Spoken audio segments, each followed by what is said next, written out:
Worse than the chicken at Tresky's. Oh well, life goes on. The last traces of the shimmering dusk are setting behind the quickly darkening evening, and it's only noon. Soon we'll be covered by wheat. This is RamView Updates.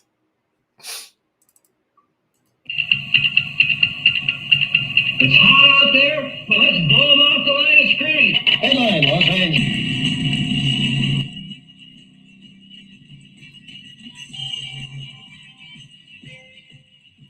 This is RamView Update, bringing you the update from last night's disaster in Atlanta. Instead of us burning Atlanta down, they burned, potentially, the Rams' season down. This is brought to you by Kistler Law Firm.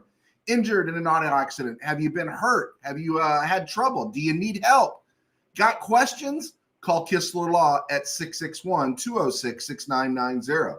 That's Kistler Law at 661-206-6990.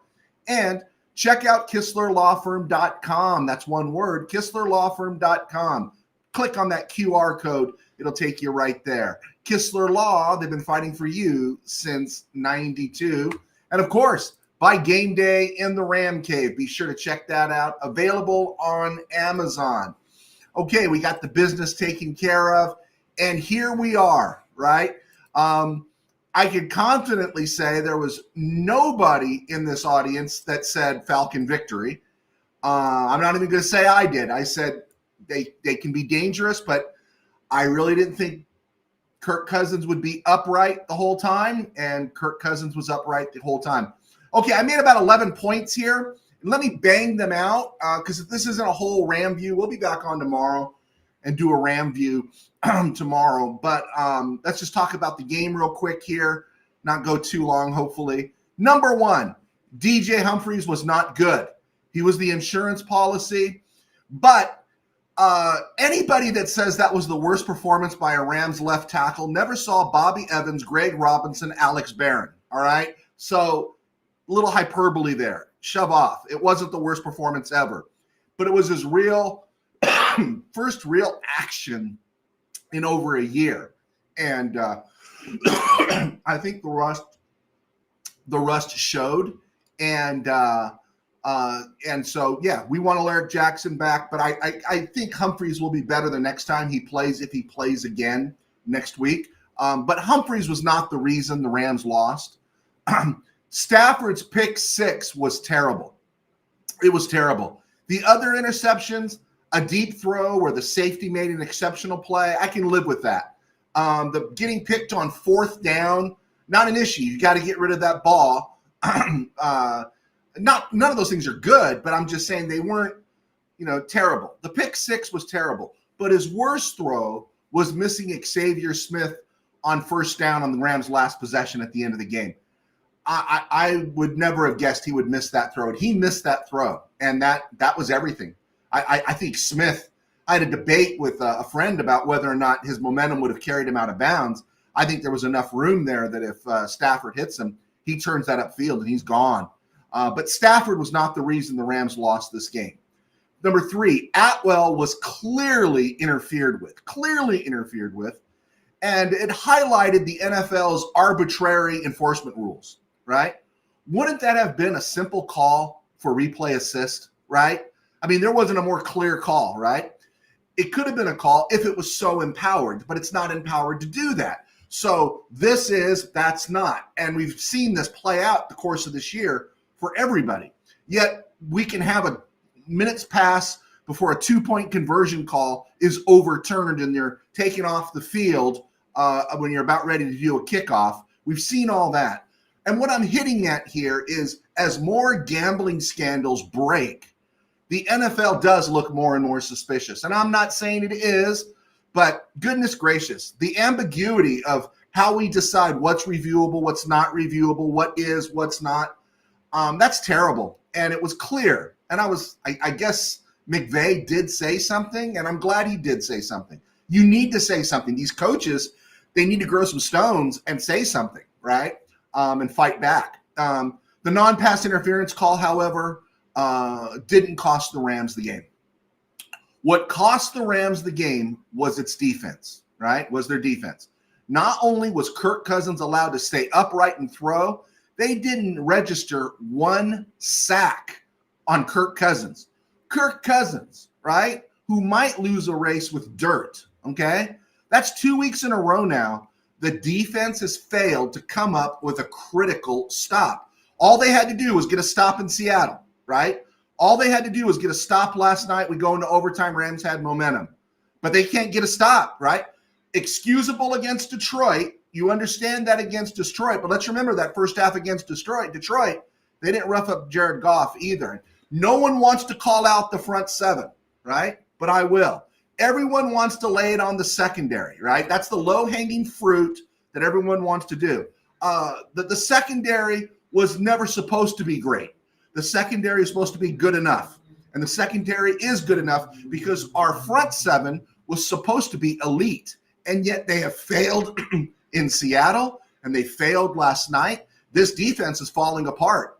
And that's the real problem. No Shula adjustments. We don't know where the adjustments are, and I understand people talk adjustments are hard to make, but no one's stepping up. Yeah, Jared Verse made a great play on a special teams play, but this defense is not stepping up. No one's making a play.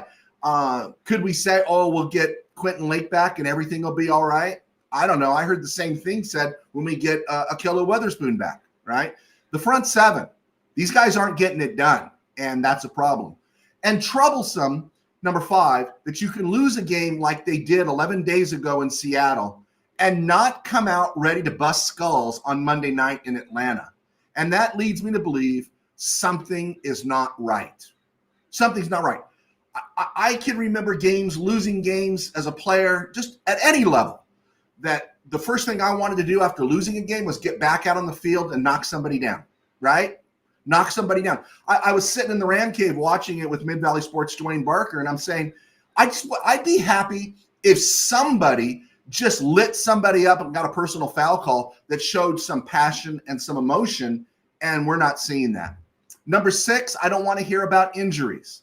The Rams have not, to this point, suffered anything catastrophic. Everyone is coming back. This team has depth. They had more than enough to win last night, right? And it wasn't just DJ Humphries, the Atwell call, or even Stafford. They're not playing ball. It's not injuries. Number 7, as one Ram fan told me, it's not a question if they can, because they are more than capable right now of winning the Super Bowl. And I agree. It's just a question of when are they going to play like it, right? And we're not seeing them play like it. I see your guys' questions rolling in. Let me just finish my points, and I'll get to all you guys. Number 8, given what I've seen, could the Rams still win a Super Bowl or get to the Super Bowl or make it to a conference final? Of course. I thoroughly believe that. But will I be surprised if they're a one and done? Not at all. I'm feeling going into week 1, if it looks like it's round 1 of the playoffs, if it's in Philly, I'm going to look at it like I looked at that second round game, divisional game in Green Bay in 2020. Goff had the banged up thumb, right? Cooper Kupp was out with a knee injury. Aaron Donald had the rib cage injury, so he wasn't at full strength, and you just wanted to see them perform and just do their best. And I didn't break anything that day. I didn't get upset that day because you knew what it was. And that's how I think I'm going to feel the rest of this season, because what we're seeing is very perplexing. And this is point 9. In 2019, there were injuries and salary cap issues. They began to understand they had a problem with the Goff contract and the Todd Gurley contract, and the offensive line was in flux. In 2020, they won the playoff game in Seattle with a diminished team and then went to Lambeau. We know what happened there. 2021, Super Bowl. It was expected and achieved. 2022, injuries derailed everything. I mean, those are catastrophic. 2023, a kicker and a second edge rusher, and they would have won in Detroit and gone to the conference final at minimum. Last year, a rookie, a 6th-round center, looks left instead of right when the Rams are 13 yards away from going to a Super Bowl because they would have beat Washington at SoFi the following week. So you understand, and you can make a case, and you can understand all these things that took place in these previous 5-6 years. But this one, in 2025, there are no excuses. Either they're gutless or it's between the ears, or there's something happening in-house. I just cannot believe they came out and played like that and then nearly pulled it off. They played like that after that loss in Seattle, and they had 11 days to stew. That's probably the most disheartening thing of all. Number 10, I think what angers me most, and I've hit on this before, is the lack of anger. I think I'd like to see a small dose of Philly on that Rams sideline, just a little bit there to see some anger, some frustration, somebody getting in somebody's grill. And number 11, and this is the last point, bottom line is the Rams don't have a madman, right? They have a bunch of good people and really great players, but they don't have anybody they're afraid of on that team, right? You know, it's not being afraid of your opponent. I want somebody I'm afraid of disappointing. I want an Aaron Donald on the roster that I don't want him being mad at me, so I'm going to get my job done, right? You need somebody that you're afraid of, somebody that's going to get in your grill. And I don't think we have that, and that's the part that makes it a little bit scary right now. All right, cool. Thanks for joining me, guys. I just wanted to blast those things out. I was hoping to get on earlier, but you know, we know what it is. Stuff happens, but we're here now. I hope you survived last night. Terry Wright, thank you for clicking on. DJ Humphreys, this is Paul Kistler, was clearly in over his head. We need Alaric Jackson back. I thoroughly agree with you. We need Alaric Jackson back. I don't think this was all on Humphreys. And I think if he gets another shot, he'll play better. I think there was a lot of rust and speed of the game, especially on that fourth down stop, that really affected him. All right, Brian Smith. I'm not going to argue. We're toast. McVay, too stubborn to change. I predicted, this is Brian Smith, I predicted 24-21 Rams. You'd have loved it, man, if the Rams had pulled that off, man. That would have been a great call. Definitely Humphreys was rusty, to be expected. All right. Steeler fan Rob, who likes to talk trash about the Steelers, or it says we talk trash about the Steelers, is messing with the terrible towel karma. Steeler fan Rob is likely going to get to the playoffs or miss the playoffs and lose in round one again, and that's good enough for the Steelers. Steelers don't play for Super Bowls anymore. They're like ancient Egypt. Nothing in the last 2,000, 5,000 years they can point to. But, man, we got those pyramids. There we go. Michael Negretti. Pastor Joe, the D-line isn't getting a pass rush is a big concern. Another concern is that McVay isn't getting this team ready to play. This is getting too consistent. I thoroughly agree with you. That was the shocker. That was the disheartening part. It was another slow start. It was another, sleepwalk at the beginning, and that's bothersome. And, listen, I've defended the secondary because I know what the secondary is, but the secondary is good enough if the defensive front is what it's supposed to be. And it's not. It's not getting to the court. You can't knock down Kirk Cousins. It took you a whole half to get to Jared Goff. I really don't even know what to say. There is a fundamental issue here, and I thoroughly agree with you. Let's see, Michael, Brian Smith, that's what my comment about McVay being too stubborn to change is about. The terrible towel for a terrible team. There you go. Taking a shot at the Steeler fan coming in. All right, Ron Reese, great to have you. I'm sorry, but I'm starting to think the defense is overrated. They're giving up way too many points now. Yeah, I think so. I think we brought it up a couple weeks ago. The pass rush doesn't look elite. It does not look elite. Brian Smith, it was good to see Alaric and Devontae shaking their heads on the sidelines. Yeah, again, we haven't suffered the catastrophic injury. These guys are coming back. Unfortunately, they're coming back to play in the snow. Likely, maybe not. But, yeah, that one's a struggle. Brian Smith, I'm rooting for Philly if it's not us. Seattle and San Francisco are pretenders. Honestly, I'm going to the AFC if the Rams get bounced. I'm leaning Buffalo and Jacksonville. Get those monkeys off those quarterbacks' backs. That would be good to see. Michael Negretti, there are too many excuses with this team. Does anyone agree with my argument in regards to there's not a madman on the defense? There's nobody on the defense that has risen to the level where, man, I'm scared of this guy, right? He's my teammate, but I'm scared of him. Meg from Aussie, thank you for clicking on. Seahawks are pretenders. So what are the Rams as the pretenders beat them? Okay, starting a war here. There we go. Glad to have you, Meg. Paul Kistler, before we jump over a ledge, we will have Jackson and Adams back for the playoffs, and they will go on a roll. And I agree with you, Mr. Kistler. I absolutely agree with you. My struggle with this is, how are they not ready to play? And how are they not getting to the quarterback with these guys? Meg, Happy New Year to you. Yeah, you guys are on the other side of the calendar right now. Have a great day. Be safe. God bless. Thank you for clicking on. Stay with us. Brian Smith, Rams split with Seattle and the Niners. Okay, let's see. They're going back and forth here. Answer my question. We beat you pretenders. Okay. Split or no? All right, you guys are going at it. Let me get back to some other guys here. Brian Smith, Big Red Darnold ain't taking Seattle to the dance. Happy feet. Gosh, you guys are going back and forth. Let's go to Paul. Last night was brutal and very disappointing. As disappointing as a game I've seen in a long time. It's just I could handle some losses. It's just wow. This one, I'm always reluctant to say McVay, but how is this team not ready to play 11 days after a loss like that, right? So yeah, that one's a bit of a struggle. Okay, Brian and Meg are going at it. All right. Let's see here. Bill, I can't believe we need help from the 49ers to get the 5th seed.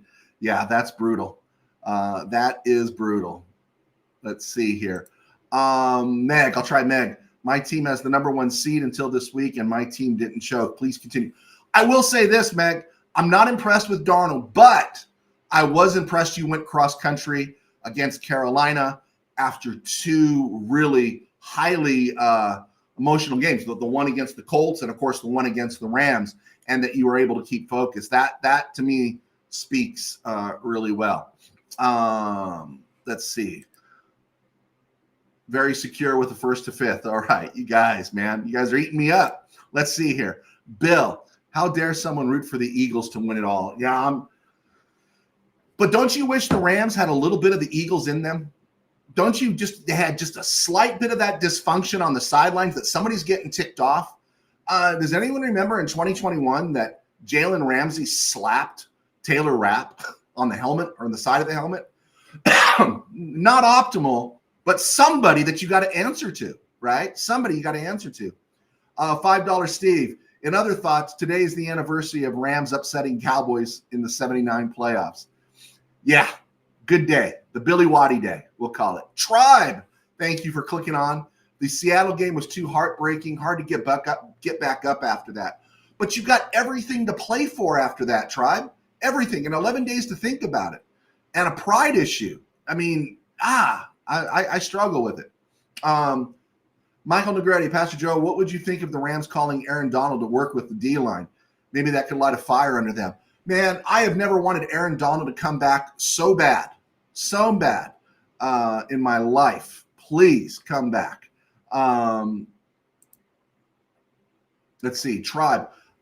Oh, Megan talking to Tribe. I wondered if it would be a revenge game for you guys. Surprised it wasn't. It was poor performance. I can't defend the Rams on this one.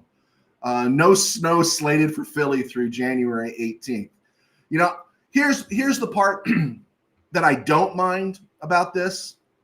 The one thing I'm holding on to, I would like to see a redemption victory tour.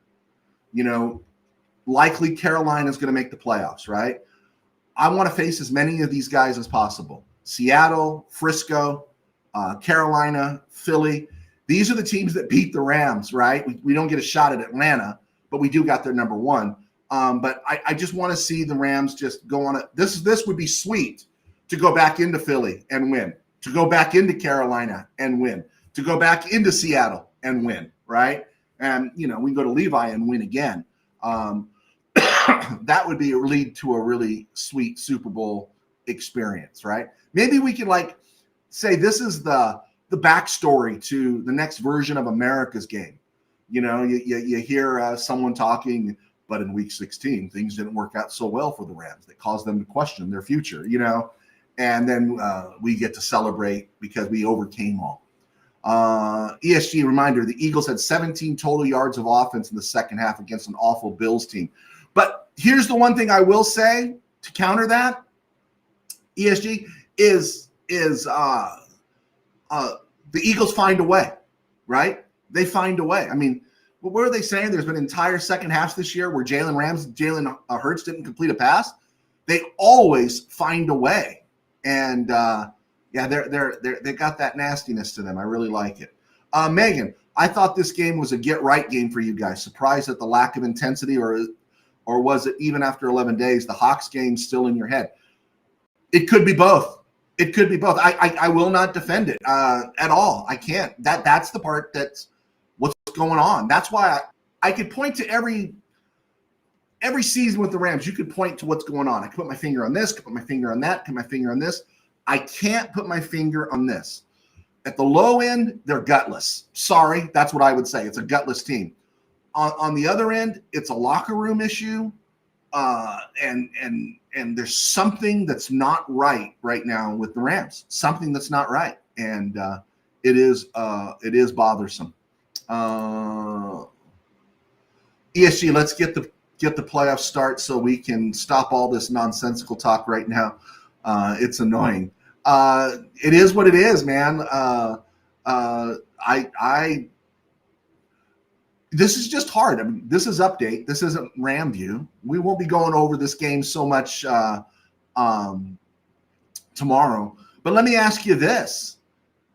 Isn't there something about you that just drives you crazy about the ambiguity, the inconsistency of the whole NFL process? Now, I know these rules supposedly are already in place. That's not reviewable. That's not, in the purview of replay assist.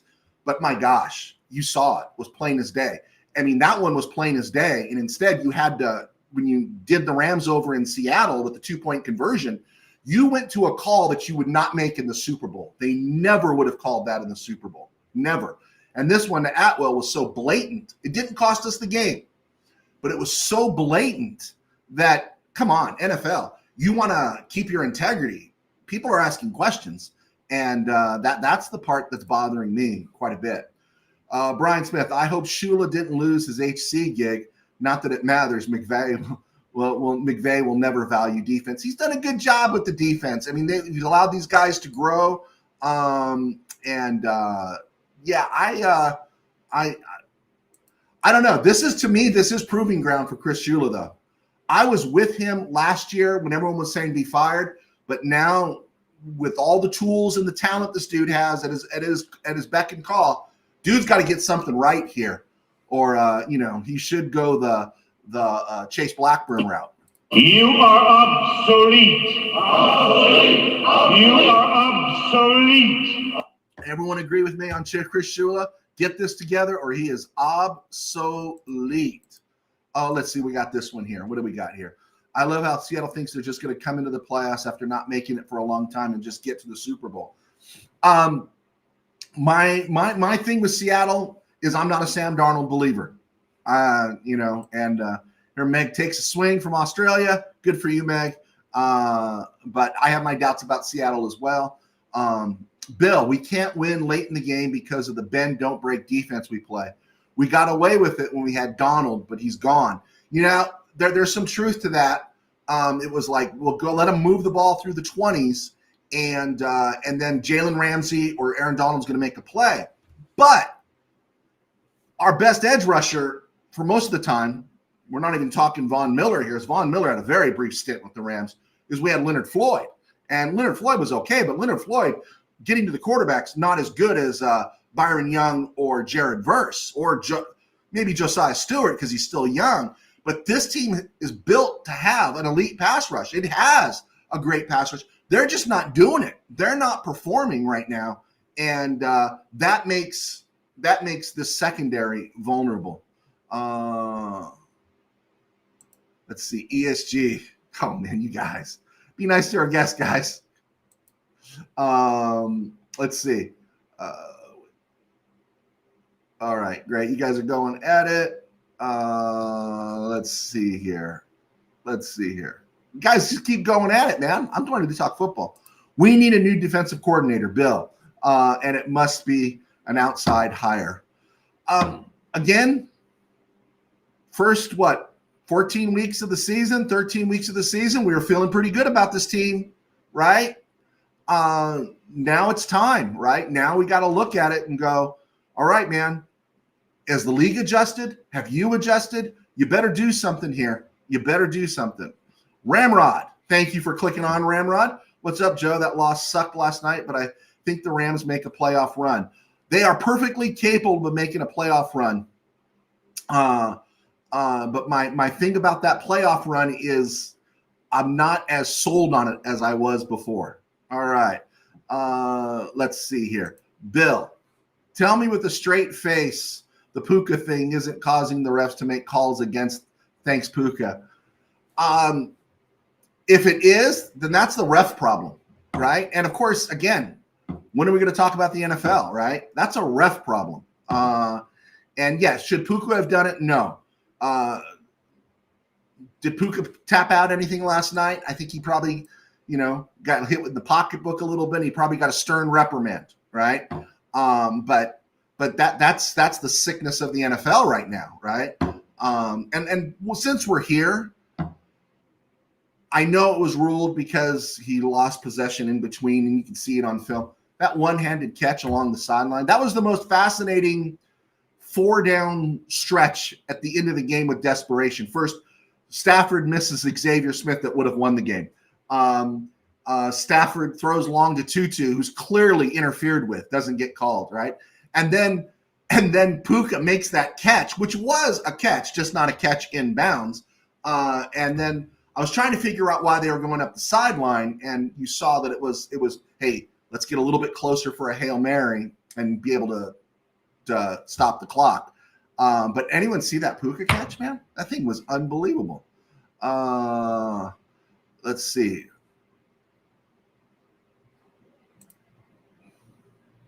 I was wondering that myself, Meg says. Yeah, let's see here.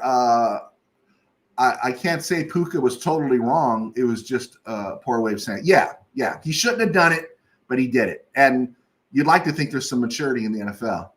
ESG, yes, I think the Rams have it in it.